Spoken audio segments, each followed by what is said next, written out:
What is up, everybody? Chris Fluke here. Today, we have episode 12 of the Chris and Friends podcast. And as you can see, there's nobody sitting with me, right? I have no friends today, but what I do have is something a little bit better. I have shingles, okay? Now, let me break this story down for you. About 2 weeks ago, I woke up one day and I had some ear pain, right? As you can see, I still have some marks on my head. I have some ear pain. I'm like, that was odd. Day goes on. Nothing really major happens. The next morning, ear pain is more regular. This is on a Friday. I go to school. I'm a substitute teacher that day, and I'm getting these sharp pains on the top of my head where it's like just stabbing for like 2 or 3 seconds, and then it goes away. And also, if you touch the top of my head and you ran your hand kind of back and forth on my scalp, it would send this like nervy shock wave kind of through my body, right?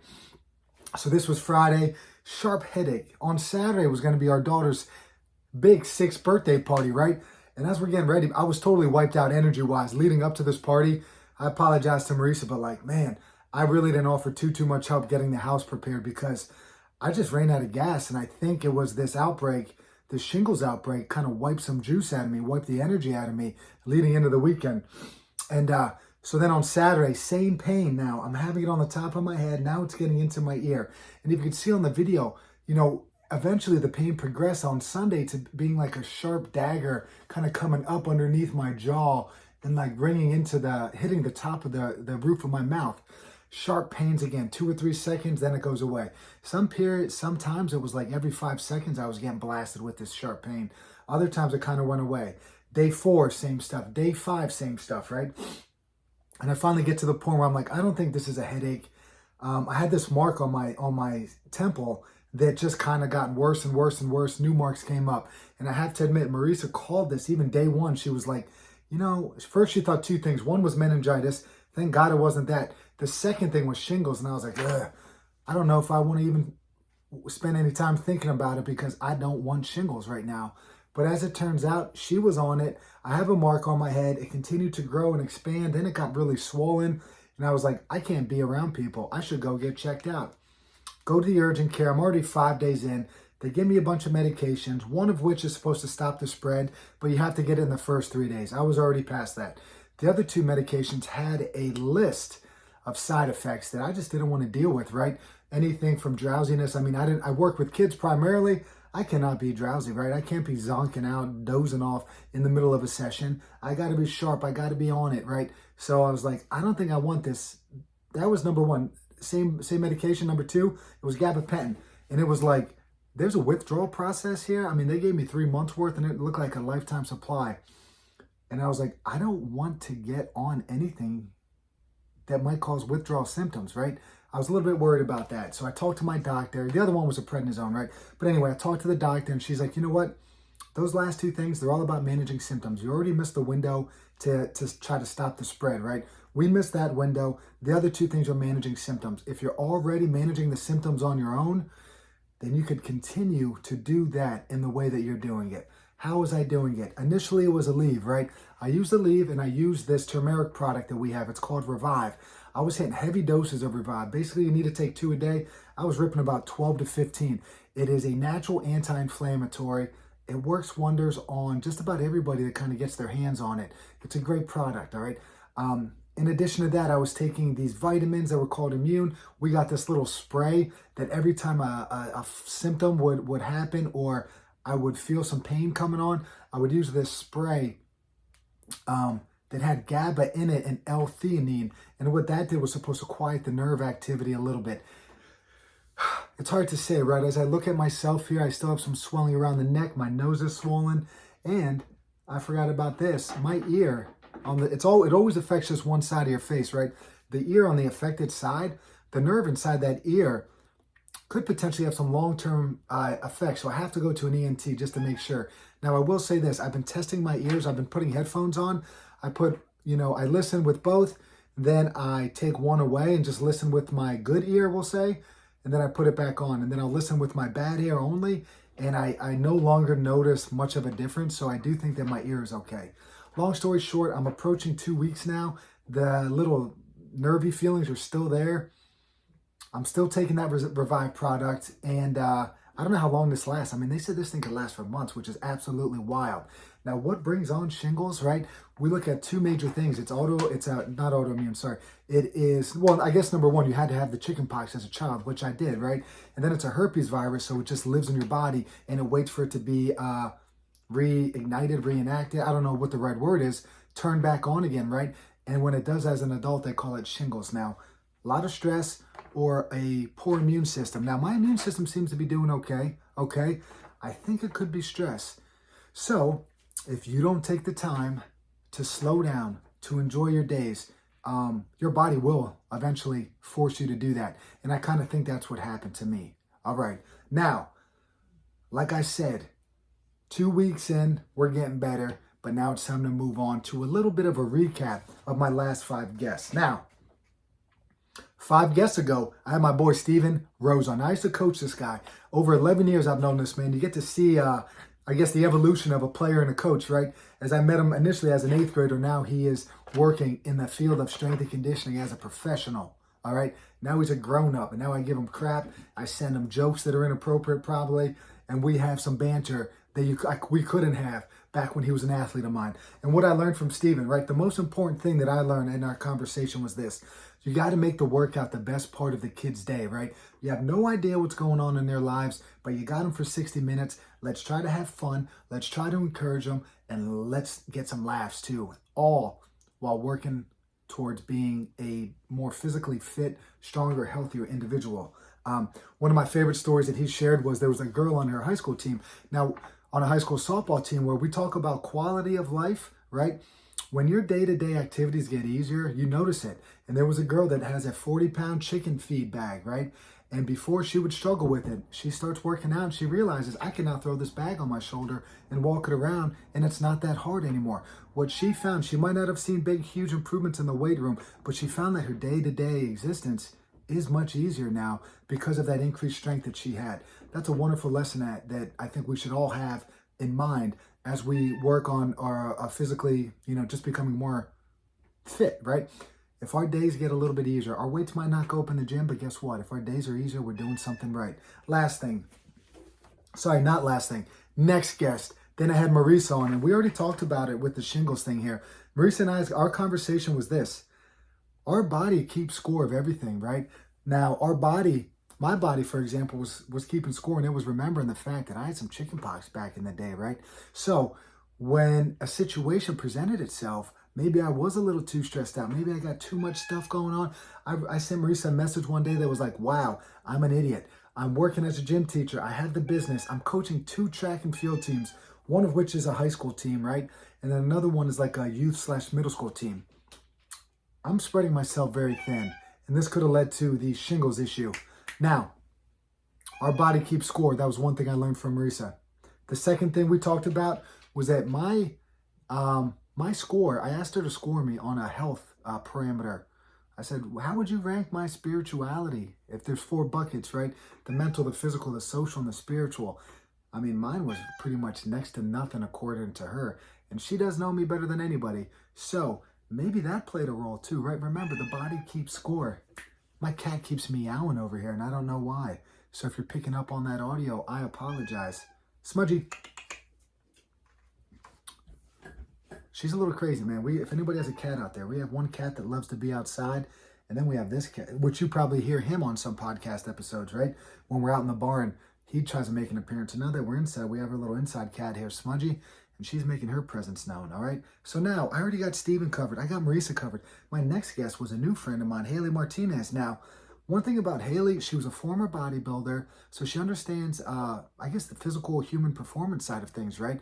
But all while this process was going on, she looked like she was absolutely healthy, right? You see her in the gym maybe, and you're like, that girl's fit. I want to be doing what she does, all that. But behind closed doors, she was feeling like crap. She wasn't feeling well, and she was trying to seek answers. For years, she didn't know what to do. She saw doctor after doctor, and she felt like her voice wasn't being heard, right? So, she basically decided, I need to attack this on my own, right? She wasn't getting help where she thought she could go for help. So she started troubleshooting things. She started exploring different things. She's a seeker of knowledge. When she finds stuff that helps her, she shares it with everybody. So what we discussed was her new kind of business that she's going to be pursuing and expanding on in the near future involves breath work. And what breath work does is really getting out of your mind and back into your body through the breathing. And she had these incredible experiences while undergoing some like breath work workshops, I guess, or breath work kind of like I don't want to say counseling or therapy sessions, but you know, you have a practitioner that puts you through a workout almost, right? They put you through the paces on what you should be doing with your breath. And then she had these eye-opening experiences. Now, it's not only her that had this. I talked to somebody else that's going to be coming on the podcast too. She had the same situation. So this is something I'm intrigued with. This is something I want to explore more. If you want to learn more about, about that topic, check out my podcast with Haley. Now, after that, I talked to an old friend, man, a guy by the name of Jason Brader. This is the guy who made a great joke initially. He was the first job I had in the strength and conditioning world, and he said it's probably the worst paying. Now, I don't know if I could confirm or deny that, but he's probably right. But anyway, when you get started, things happen. You take jobs, you get experience, and he was kind enough to open up his gym to me and allow me to come and hang out. And then eventually that progressed into going out and doing speed camps with him. I remember driving down to the Philadelphia Flyers, their training center. I think it was in New Jersey at the time, and to test out some of his equipment there on their athletes. You know, that was fun. So some unique experiences. So sometimes when you're first getting started in the field, what you make might not be the best, but if you could continue to build on some of these experiences, right, you're going to be able to, not only do you build a resume, I guess, right, but you also just build confidence. You understand that you could work with a wide range of people and that you could do, when challenged, right, when pushed to get outside of what you're used to, you could really do some cool stuff, right, and some good stuff with people. So when I talked to Jason, he had a rough upbringing, right? He lost both of his parents when he was to cancer when he was in high school, right?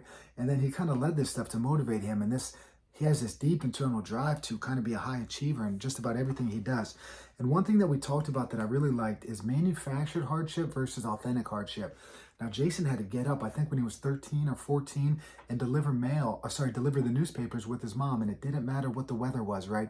They had to do that. And why did he have to do that? Because they wanted a meal. He wanted to eat some meals, right? His parents kind of depended on this newspaper route, so he would go out with his mom, help his mom. It paid the bills, right? It put food on their table, right? He had to do that. Now, that is authentic hardship. Manufactured hardship is, let's say there's a kid that their parents are really wealthy. He has a warm bed to sleep in. He has warm meals, maybe 3 meals a day. Maybe he gets to go out to eat every once in a while. He knows that he doesn't have to get up and do that work, right? But, maybe the parent tries to incorporate some sort of some challenges into that kid's life.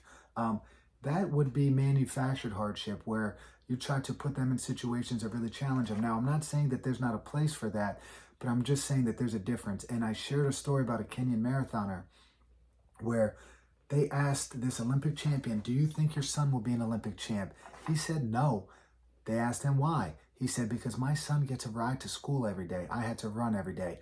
So for that Olympian, he had that hardship. He had to run to school every day. His child gets driven to school. Now, you could try to put some hardship in that kid's life, but it's not going to be the same experience. And in the end, he might not have that same drive that the father had, who had to get up and run, however many miles every day. All right. So we have manufactured hardship versus authentic hardship. Where do you draw the line? How do you create hardship in your kid's life? How do you make them a little bit uncomfortable? Are kids these days living a little too comfortably? All of these questions, right, are things that we could ask ourselves as parents. We also talked about having no safety nets, right? If you give yourself an out, there's a good chance you're probably going to take that out. Now, I'm not saying you risk it all, you go all in, you burn all the bridges, but I am saying this.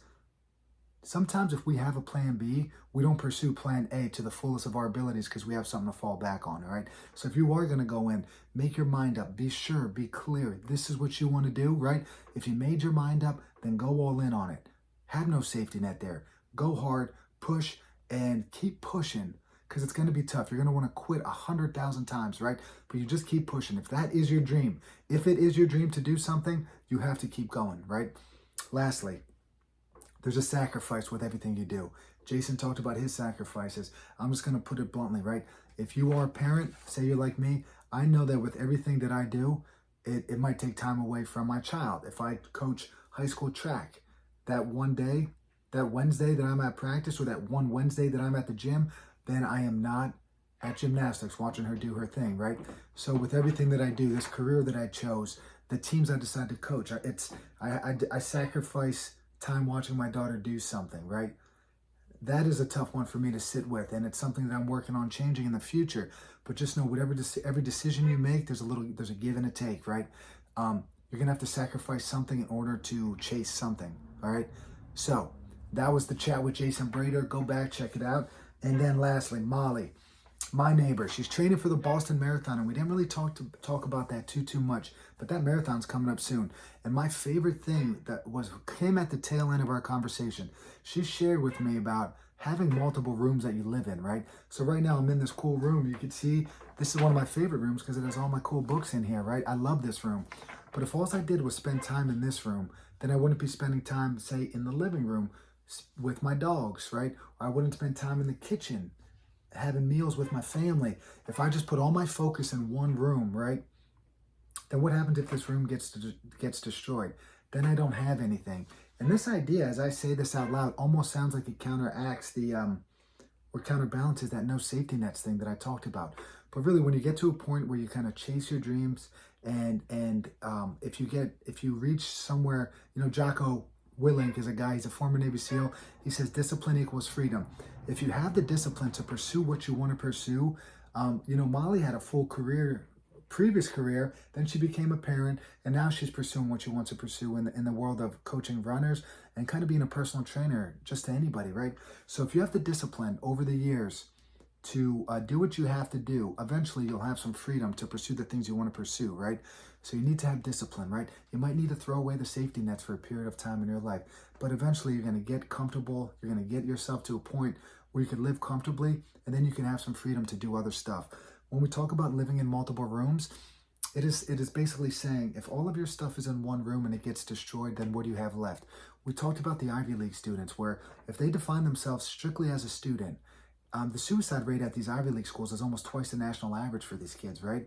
Because they identify themselves with being, the best in their class, and then they go there and they realize they're just another valedictorian. The whole school's filled with them, right? And that the kids struggle with it because they might get the first B. They might look around and realize for the first time in their life that there's people smarter than them out there. They don't handle that well. Now, what they did find then, if you had a second thing, if you were in the band, if you were part of a club, if you were an athlete, so not only were you an academic, not only were you at the Ivy League school, but you had something else too. You had something that you were able to separate yourself from, that you didn't identify with just one thing. If you were an athlete and you were on the football team, the depression rates in those individuals with two things, right? Those individuals had lower signs of depression and or feelings of anxiety or committing basically suicide, right? So what we talked about is living in multiple rooms, and it's having something else, right? It's not only am I going to be super focused on this, but I'm also going to have something fun that I enjoy doing, right? I'm also going to have a hobby. I'm also going to go, maybe volunteer somewhere, right? Always have something else there that could give your mind a little bit of break from that first thing. Now, as we wrapped up, I thought of this quote from this great book called Gates of Fire, and in it, Diana Keys is kind of like a mentor to some of these young Spartan soldiers. It's about that battle of Thermopylae, which is the 300 soldiers. And he said there's some rooms, the mind is a place with many rooms, some of which we shouldn't go into. And in the book, it was like we shouldn't be thinking about our death right before going into a battle. But I think that we could apply that concept, right? The mind has many different rooms, all right? And there's certain rooms we shouldn't go into. So one room, for example, is like having self-doubt, or, having these feelings of envy or feelings of hate, right? As we have these things here, they don't really serve us, they don't help us, right? So what Diana Kiss was talking about in that book is that there's certain rooms we need to avoid, and if those rooms don't serve us in a good way, then we need to stay out of them, all right? Speaking of that, I'm closing now, and I was thinking about this yesterday. My question of the day is this for all you out there: can you have peace without forgiveness? Now, I'm reading about the Civil War. I'm in the 1800s. I'm all in. I'm going to spend most of the year probably diving into this century because there's so much going on and there's so much I don't even know about. But at the end of the Civil War, there was a surrender at Appomattox. The rebels say, "We cannot continue." Now, the North, the Union, right? Us undefeated in civil wars. We had a choice to make. Are we going to rout them now? Are we going to embarrass them? Are we going to clap in celebration? Are we going to salute them? Are we going to punish those that need to be punished? And are we going to work on reconciling and healing this country so that we can preserve the union and bring it back together? What Lincoln and some of these other leaders decided was that it's time to reconcile. All right, it's time to forgive, it's time to find peace, and it's time to rebuild. And as I was thinking about this, I thought about a Martin Luther King Jr. quote that said, there's basically a civil war going on inside of us always. Do I want to, there's going to be times where it feels like it's pulling me to hate on somebody when I know the right thing to do is to love somebody, right? It's pulling on me to do the wrong thing when I know that the right thing is the only option. And there was a time, this Alexander Solzhenitsyn, who wrote this book, The Gulag Archipelago, which I have somewhere back here. He said that, the line between good and bad runs through the center of every man's heart, right? So we are all capable of committing not only good deeds, but also bad deeds. But it's our decisions, it's our actions throughout the course of our life that dictate what path we're on. And when we talk about the civil war that we might have inside of us, right, we might make some bad decisions at some point. We might make mistakes. Actually, not might. We are going to make bad decisions. We are going to make mistakes. Some days we might hate on somebody when we know we should be loving somebody, right? We could do something bad to the person that means the most to us, right? But we have to be able to forgive ourselves. The same way the North forgave the South in order to heal the country, we have to show a little bit of forgiveness with ourselves in order for us to live in peace and in harmony with everything that's going on, right?